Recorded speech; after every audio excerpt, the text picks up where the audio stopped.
Como siempre, deseando que el día de hoy te encuentres de maravilla.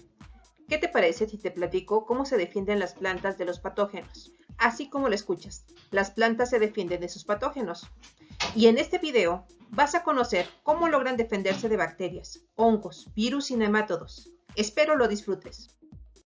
Antes que nada, debes saber que las enfermedades en las plantas que se encuentran en su ambiente natural, al igual que en los humanos y otros seres vivos, es la excepción y no la regla. Sin embargo, cuando el ser humano descubrió la agricultura, implementó diversas técnicas agronómicas y en ocasiones favoreció el monocultivo, lo que ocasionó un desequilibrio en el ecosistema, colocando a las especies cultivadas en un estado de predisposición, favoreciendo la proliferación de enfermedades en las plantas.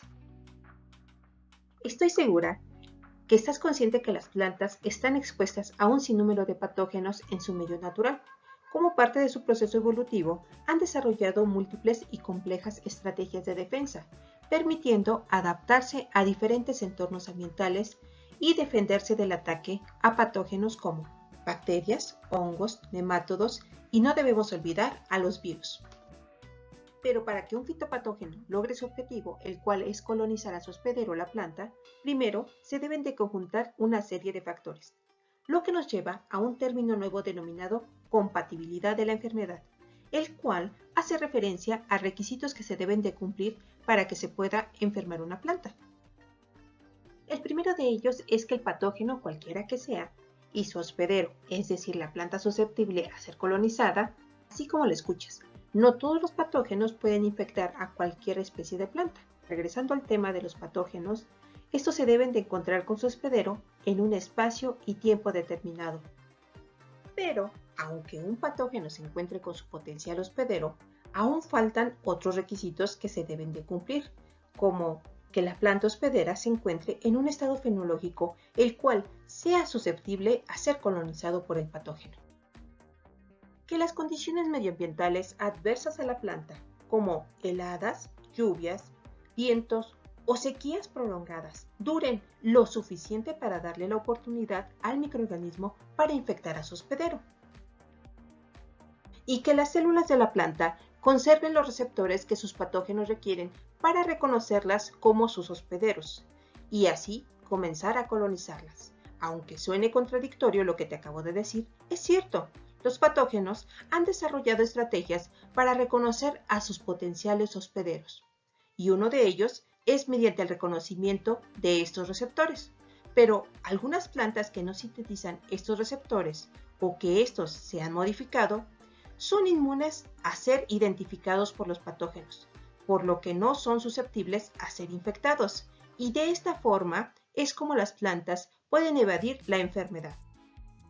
Y por último, pero no menos importante, que el patógeno pueda evadir las diferentes barreras de defensa que la planta tiene, siendo este último punto el que abordaremos a continuación. Las plantas están expuestas a un sinnúmero de patógenos en su medio natural. Como parte de su proceso evolutivo, han desarrollado múltiples y complejas estrategias de defensa, permitiendo adaptarse a diferentes entornos ambientales y defenderse del ataque a patógenos. Para contrarrestar este ataque, ellas desarrollan varios mecanismos de respuesta que incluyen barreras preformadas, es decir, aquellas defensas que forma la planta a lo largo de toda su vida sin la necesidad de un estímulo negativo. Y los mecanismos de defensa inducidos, donde a partir de un contacto de la planta con un patógeno, ésta comenzará a sintetizar estructuras o compuestos para tratar de frenar el avance del patógeno. Los vegetales se defienden de los patógenos ejerciendo mecanismos físicos y químicos que han adquirido durante su proceso evolutivo y que reducen la posibilidad de infección o previenen el acceso de patógenos al hospedante. Estos mecanismos son considerados como la defensa de las plantas. En general, podemos decir que existen diversos mecanismos involucrados en dicha defensa, que a continuación vamos a platicar. La primera defensa preformada estructural de la cual platicaremos y que constituye el primer escudo de las plantas ante los patógenos son los apéndices epidérmicos, llamados tricomas, cuyo nombre proviene del griego tricos, que significa cabellera. Pueden estar en cualquier órgano de la planta y persistir durante toda la vida del órgano o ser efímeros.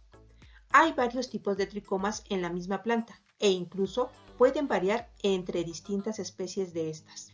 La variedad abarca un gran abanico de tamaños, que van desde los pequeños abultamientos en la superficie de la hoja como las papilas, los pelos tectores o pelos ramificados pluricelulares, o bien las escamas o pelos peltados, o largos pelos que se pueden ver a simple vista. Otro ejemplo de este grupo de defensa es la cutícula. Como definición, podemos decir que es la capa protectora que se encuentra en la superficie más externa de las plantas y que interacciona con el ambiente, la cual se encuentra en todas las partes aéreas de las plantas superiores. La cutícula desempeña un papel importante al actuar como una barrera que reduce la pérdida de agua y difusión de gases. Evita la acumulación de agua y polvo.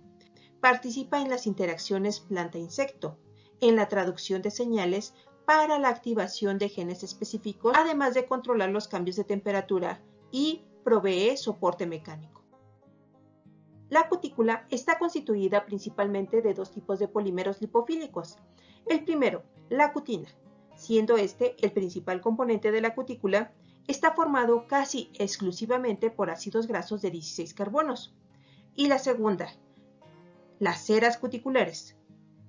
Sus principales componentes químicos son alcanos, ésteres, alcoholes, aldehídos, cetonas y ácidos grasos de cadena larga.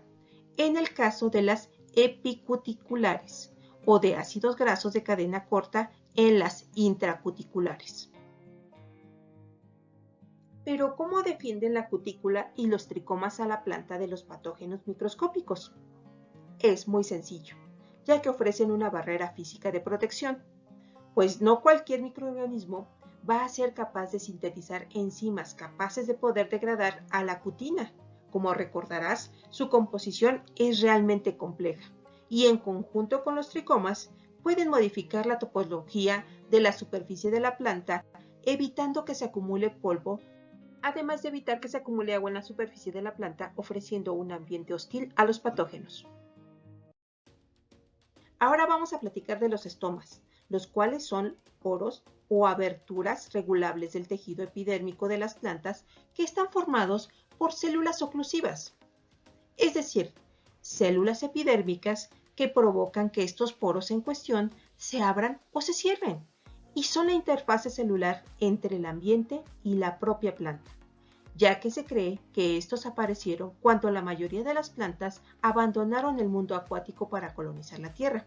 La función principal de estos estomas es facilitar el intercambio gaseoso y favorecer así la fotosíntesis de las plantas.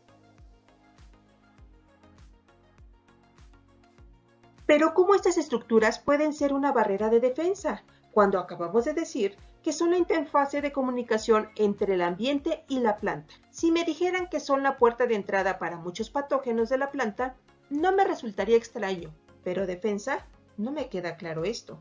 Aquí vamos a decir que el tamaño sí importa, ya que entre más grande sea el tamaño de los estomas, menor impedimento tendrán los patógenos para entrar.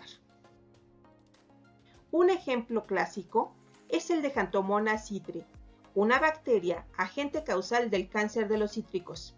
Esta bacteria entra por los estomas e infecta la planta. De forma general, podemos decir que todos los cítricos son susceptibles a infectarse por esta bacteria. Sin embargo, hay sus excepciones. Tal es el caso de la mandarina Scincum, de nombre científico Citrus nobilis, la cual es resistente a la infección por esta bacteria. Y todo gracias a que sus estomas son más pequeños que el resto de los cítricos, ya que miden menos de 1.5 micrómetros en comparación de sus parientes, cuyos estomas pueden medir de 9.8 a 11 micrómetros. Como verás, la oportunidad de Xanthomonas citri para poder infectar a un cítrico en particular depende del tamaño y número de estomas, ya que son sus puertas de entrada a la planta. Si son muy pequeños, esta bacteria no tendrá oportunidad de poder entrar a su potencial hospedero. y de esta forma los estomas son un mecanismo de defensa estructural preformada. Si los patógenos pueden evadir todas estas defensas, aún les falta una última barrera, que es la pared celular. Las células vegetales están rodeadas por una capa externa compuesta principalmente por diversos polisacáridos arreglados de manera ordenada. Esta capa llamada pared celular cumple importantes funciones de soporte, estructura y protección.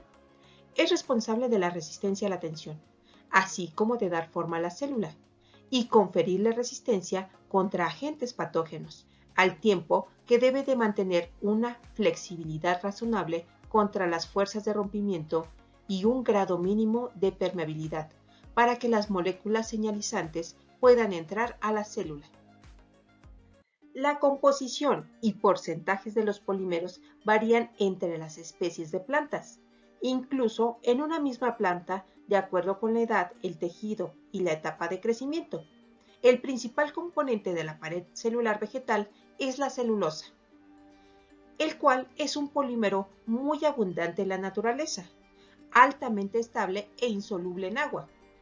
La hemicelulosa constituye entre el 25 y el 30% del total del peso seco de la madera. Es un polímero complejo de heteropolisacáridos.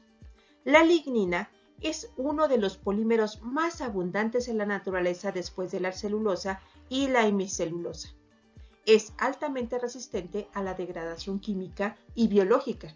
Forma parte de la pared celular, confiriéndole soporte estructural, impermeabilidad y resistencia al ataque de microorganismos. Como te habrás dado cuenta, la estructura de la pared celular es demasiado compleja y estable, por lo que solo algunos microorganismos tendrán las enzimas necesarias para poder degradarla y tener acceso a los nutrientes de las células de la planta.